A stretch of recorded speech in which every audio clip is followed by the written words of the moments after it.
আসসালামু আলাইকুম প্রিয় শিক্ষার্থীবৃন্দ, সবাই কেমন আছো? আশা করি তোমরা সবাই খুব ভালো আছো। তোমাদের সবাইকে লার্ন উইথ রাত্রি আক্তার লোপাই ইউটিউব চ্যানেলে স্বাগতম। আমি রাত্রি। আজকে তোমাদের মাঝে আমি চতুর্থ শ্রেণীর বাংলাদেশ বিশ্ব পরিচয় বইয়ের অধ্যায় 11 নিয়ে আলোচনা করব। আমাদের অধ্যায় 11-এর নাম হচ্ছে বাংলাদেশের জনসংখ্যা। আচ্ছা, আমরা জানি হচ্ছে বাংলাদেশ একটি জনবহুল দেশ, মানে দেশের আয়তনের তুলনায় বাংলাদেশের জনসংখ্যা অনেক বেশি। তো বাংলাদেশের জনসংখ্যার পরিস্থিতিটা কি দেখো, এখানে লেখা আছে 1974 সাল থেকে বাংলাদেশে আদমশুমারি বা জনশুমারি অনুষ্ঠিত হয়। আদমশুমারি বা জনশুমারি কি, যে লোক গণনা করা, সেটা অনুষ্ঠিত হয় সাধারণত 10 বছর পর পর। জনশুমারি কি হয়ে থাকে বিভিন্ন সময়ে। জনশুমারির তথ্য অনুযায়ী বাংলাদেশের গণনাকৃত জনসংখ্যার চিত্র তুলে ধরা হলো। যেমন প্রথমে যে 1974 সালে জনশুমারি হয়েছিল, সেখানে জনসংখ্যা ছিল 7,64,00,000। 1981 সালে ছিল 8,99,00,000। 1999 সালে ছিল 11,15,00,000 এবং 2001 সালে ছিল 13,05,00,000। 2011 সালে 14,97,00,000 এবং 2022 সালে 16,58,00,000। মানে হচ্ছে জনসংখ্যা কিন্তু বৃদ্ধি পাচ্ছে, কিন্তু দেশের আয়তন তো বৃদ্ধি পাবে না। কোনো দেশের আয়তন কিন্তু যেরকম আছে সেরকমই থাকবে, কিন্তু জনসংখ্যা বৃদ্ধি পাবে। এই জন্যই কি জনসংখ্যার ঘনত্বটা বেশি হয়ে যায়। দেখা যাচ্ছে অনেক বড় একটা দেশ, যেমন ভারতের জনসংখ্যা অনেক বেশি, কিন্তু তাদের দেশটা অনেক বড়, এই জন্য ঘনত্বটা কি কমে আসে। আর বাংলাদেশটা হচ্ছে ছোট একটি দেশ, এই দেশে যদি জনসংখ্যা বেশি হয় তাহলে জনসংখ্যার ঘনত্বটাও বেশি হয়ে থাকে। এখানে ছকে আছে হচ্ছে জনসংখ্যার ছকটি পড়ে এবং সময়ের সাল অনুযায়ী জনসংখ্যার কী পরিবর্তন হচ্ছে তা বের করি। এগুলো বিয়োগ করে বের করতে হবে। যেমন 1974 থেকে 1981 সালে জনসংখ্যা পরিবর্তন হয়েছে কি, এটা হচ্ছে 8,99,00,000 থেকে 7,66,00,000 বিয়োগ করতে হবে। সেম এভাবে 81 থেকে 91 যদি আমরা বের করি তাহলে হচ্ছে 1991 সালের 11,15,00,000 থেকে 81 সালের 8,99,00,000 এটা বিয়োগ করে বের করতে হবে। এটা আমরা আশা করি তোমরা বিয়োগ করে বের করতে পারবে। এরপর হচ্ছে কিছু আছে জনসংখ্যার ঘনত্ব এবং বৃদ্ধির হার দেওয়া রয়েছে। যে ঘনত্ব এবং বৃদ্ধির হারটা কি দেখো, আস্তে আস্তে কিন্তু বৃদ্ধির হারটা 2022 সালে এসে কমেছে, কিন্তু ঘনত্ব কিন্তু বেড়ে গেছে, কারণ আয়তন কিন্তু একই। এই জন্য বৃদ্ধির হার কমলেও ঘনত্বটা বৃদ্ধি পেয়েছে। তো এই ছকগুলো তোমরা চেষ্টা করবে পূরণ করার জন্য। আমি হচ্ছে ব্রিদিং কিংবা এগুলো নিয়ে বেশি আলোচনা করবো না, মনসুনি সমাধান করব। পরিবার, সমাজ ও রাষ্ট্রে অধিক জনসংখ্যার প্রভাবটা কি? অবশ্যই অধিক জনসংখ্যার প্রভাব পরিবার, সমাজ এবং রাষ্ট্রের জন্য অনেক বেশি চাপ সৃষ্টি করে। ঠিক আছে, কোনো কিছু পরিবার, সমাজ এবং রাষ্ট্রের জন্য অধিক জনসংখ্যা কখনোই কাম্য নয়। তো আমরা এগুলো পড়বো, এতে আমাদের কি সমস্যা হয় অধিক জনসংখ্যা হলে একটা পরিবারে কিংবা একটা রাষ্ট্রে কিংবা সমাজে, সেগুলো আমরা রিডিংগুলো পড়লে ভালো মতো বুঝতে পারবো। তো এগুলো তোমরা পড়বে, আমরা অনুশীলনী সমাধানগুলো করবো। অনুশীলনীতে প্রথমে আছে সাধারণত কত বছর পর পর আদমশুমারি হয়ে থাকে। কত বছর পর পর আদমশুমারি হয়ে থাকে? সাধারণত 10 বছর পর পর কি আদমশুমারি হয়ে থাকে। জনসংখ্যা বার্ষিক বৃদ্ধির ফলে জনসংখ্যার ঘনত্ব কি হয় বলো তো? বৃদ্ধি পায়। বার্ষিক বৃদ্ধির ফলে জনসংখ্যার ঘনত্ব কি হয়? বৃদ্ধি পায়। এরপর সঠিক শব্দ দিয়ে শূন্যস্থান পূরণ করো। সর্বশেষ আদমশুমারি বর্ণনাকৃত বাংলাদেশের জনসংখ্যা 1,58,00,000। সর্বশেষ আদমশুমারি মানে 2022 সালে অনুসারে জনসংখ্যা হচ্ছে 16,58,00,000। তারপর ভারতের তুলনায় বাংলাদেশের জনসংখ্যার ঘনত্ব কি বলো? অনেক বেশি। তাহলে হবে অনেক বেশি।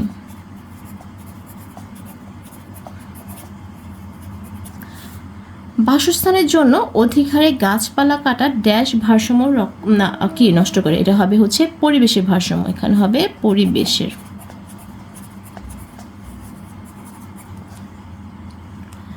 তারপর সত্য হলে তার পাশে স এবং মিথ্যা হলে তার পাশে মি লেখো। 1 নাম্বার হচ্ছে অধিক জনসংখ্যা পরিবেশের ভারসাম্য বজায় রাখে, এটা মিথ্যা। অধিক জনসংখ্যা পরিবেশের ভারসাম্য নষ্ট করে, বজায় রাখে না, তাহলে এটা মিথ্যা হবে।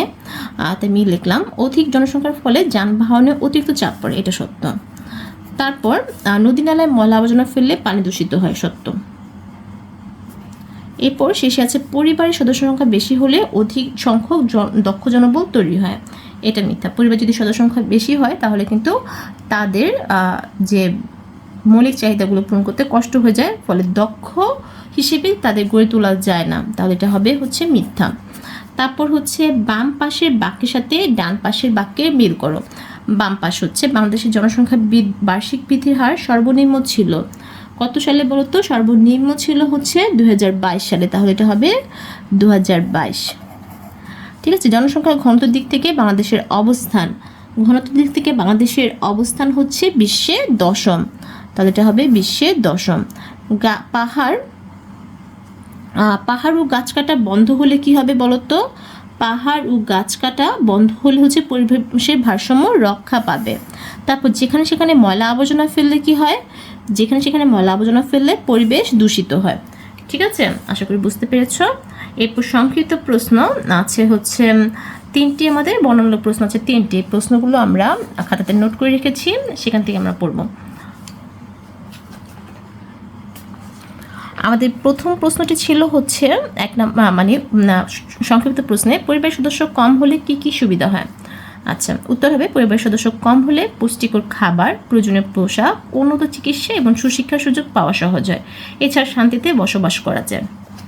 2 নম্বর, 2001 সাল থেকে 2022 সাল পর্যন্ত জনসংখ্যা বৃদ্ধির হারে কী ধরনের পরিবর্তন ঘটেছে? উত্তর হবে 2001 সাল থেকে 2022 সাল পর্যন্ত বাংলাদেশের জনসংখ্যা বৃদ্ধির হার ক্রমান্বয়ে কমেছে, অর্থাৎ জনসংখ্যা বাড়লেও বৃদ্ধির গতি আগের তুলনায় ধীর হয়েছে। তারপর 3 নম্বর প্রশ্ন হচ্ছে আবাদি জমিতে বাসস্থান নির্মাণ কিরূপ সমস্যার সৃষ্টি করে? উত্তর, আবাদি জমিতে ঘরবাড়ি তৈরি করলে কৃষি জমির পরিমাণ কমে যায়, যার ফলে খাদ্য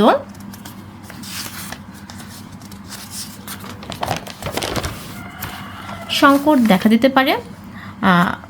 1 নম্বর বড় প্রশ্ন হচ্ছে পরিবারের সদস্য সংখ্যা অধিক হলে কি কি সমস্যা হতে পারে?